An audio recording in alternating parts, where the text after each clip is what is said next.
Welcome back to The Breakdown with me, NLW. It's a daily podcast on macro, Bitcoin, and the big picture power shifts remaking our world. What's going on, guys? It is Sunday, June 18th, and that means it's time for Long Read Sunday.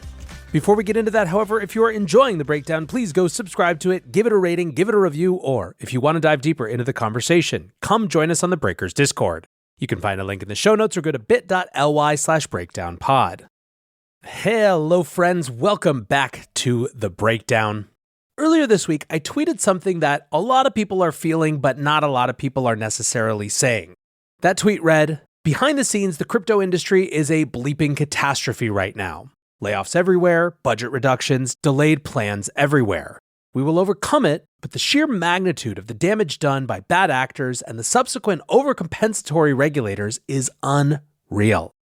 Now, what prompted this was seeing yet another private Telegram chat, or I think this one was a Twitter group chat, where some really talented person had been laid off by their crypto company, quietly, of course, because they didn't want to make a big set of news about more layoffs, hoping to find some new opportunities for that person. I see this nonstop. Absolutely nonstop.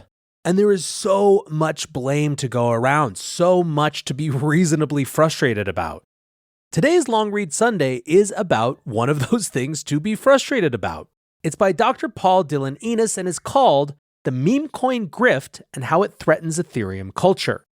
Paul writes, "If Ethereum is to grow, it'll have to mature beyond the antics of those shilling the token of the moment. The ceaseless and cynical pumping of tokens devoid of value is an existential threat to Ethereum's reputation. This memecoin culture is populated by the most chronically clout-addled people in the crypto industry, who exist in the influencer pit of despair. This is a deep, dark hole where grifter influencers clamor over one another to rob the nearest retail tourist. You can locate the influencer pit in the form of a Twitter space. But not any Twitter space, more like Twitter Spaces experienced as a debilitating K-hole in a Prague dive bar. And you've lost your wallet. It's a fundamental paradox that since anyone can use the Ethereum blockchain, anyone can use the Ethereum blockchain. If Ethereum were a local park, the meme coiners would be an unruly gang of teenagers listening to music on some godforsaken Bluetooth speakers. Imagine you're working on Agent Layer or Zero Knowledge Proofs, or you're an Arbitrum delegate. And while you're valiantly working away on something useful, you can't help but grit your teeth to hear some brain-dead dolt just made a cool million by tweeting. Meme coins will always be a part of an open source network like Ethereum, but for cryptocurrency to be widely adopted, the industry needs to find a way to collectively address its worst forms of valueless profit-seeking. There is something hopeless about how little is offered by the meme coin grift. When Pepe was created, the team outright admitted that the project was pure memology, propelled along by our favorite rehabilitated frog.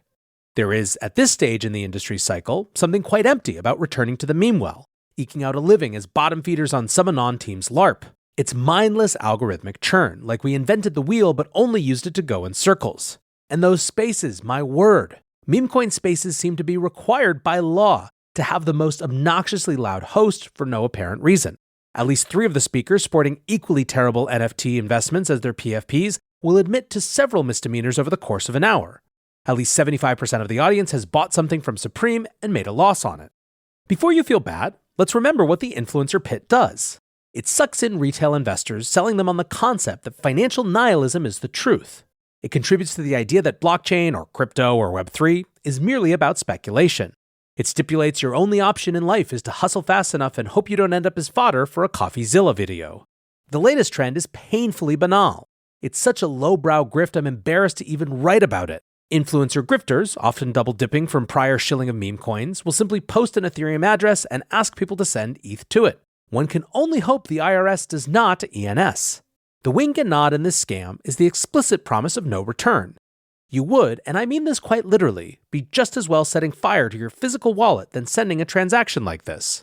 I'm not sure what the appropriate punishment should be for these crimes against humanity. First-time offenders might have to attend Bitcoin Miami wearing an Ethereum t-shirt. Serial offenders will need harsher punishments, perhaps trapped in a dark room with a Richard Hart monologue on repeat for up to 2 years. We might instead decide to capture all the grifter influencers on an island somewhere.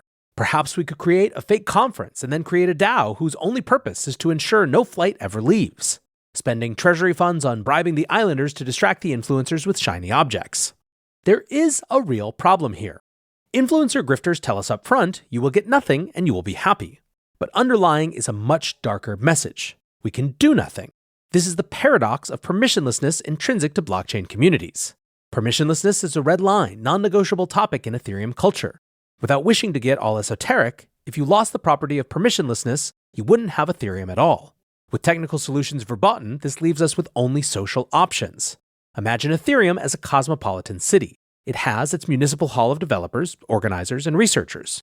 It has its finance district with DeFi. It has its bohemian quarter of NFTs. It has its average Joes living on Main Street. But it also has its shady downtown where the grifters live.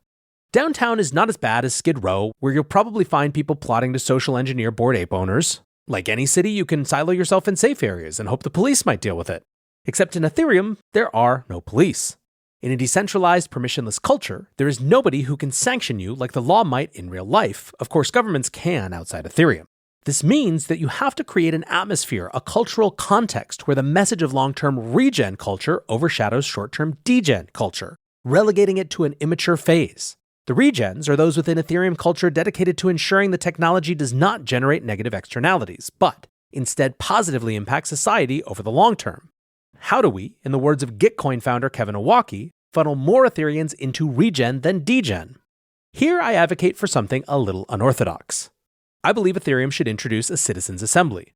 In my home country of Ireland, citizens are randomly selected to convene and discuss important issues relating to the Irish Constitution. In Ethereum, we don't have a constitution, but there could be value in an annual forum where various stakeholders in Ethereum meet to discuss important concerns. Similar to the open source concept that many eyes can fix a problem quicker than a single pair can, the Ethereum Assembly could consider pressing issues, e.g. what to do about Lido, a decentralized service that is said to be dominating Ethereum staking, but also how to encourage people away from degen into regen with active efforts. Citizens from each stakeholder group, from validators to developers to application builders to average Joes, could come together and hash it out. And the most important effect, I believe it would encourage a sense of responsibility over the protocol across the community spectrum, introducing social matters as important as technical ones. Or we could just keep sending the grifters ETH. All right, guys, back to NLW here. Now, obviously, Paul is a great writer, which is why it's fun to read that. But I think that there's something interesting in here beyond that as well. Now, I don't particularly have a strong sense of what the right approach for the Ethereum community is on these particular issues. I am certainly firmly in the camp, as it sounds Paul is, that permissionlessness is a very core feature of these systems, be it Ethereum, Bitcoin, or any other crypto that's worth its salt. Inevitably, in that context, you are going to have things that you just fundamentally find abhorrent. It's why there's phrases in Bitcoin like Bitcoin is for enemies. But at the same time, I do think that Paul is right to identify that in the absence of dictating some sort of rules that are enforceable in a way that undermines the very things that make these decentralized permissionless networks decentralized and permissionless, social pressure and how these types of things are rewarded is really the only solution. Now, some Ethereans will hate to hear it, but perhaps in this particular case, they could take a page from Bitcoiners, who have, if anything, perhaps an overactive sense of the importance of using the community defense mechanism and the social defense mechanism to try to ward off behaviors that it finds intolerable. I don't know. Like I said, I don't have the right answer for Ethereum when it comes to this particular issue.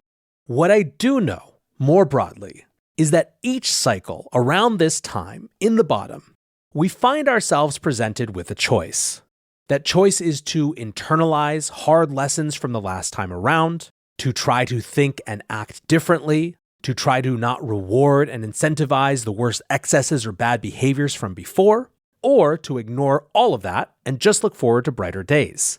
The concern that I think many people are feeling right now is that while we've washed out the worst offenders, the biggest fraudsters, some of whom are going on trial later this year for their deceptions and malfeasance, we haven't necessarily changed the underlying incentives that created the context for them to arise in the first place. And that, of course, is much bigger than Memecoins. I don't care, frankly, and I never have, if people want to play silly financial games with the live ammo that is crypto assets. I do worry a little bit about the marketing that can go around those things to try to attract new people into them, but I also tend to feel fairly confident that people have the ability to see through things that are patently and on the face of them absurd.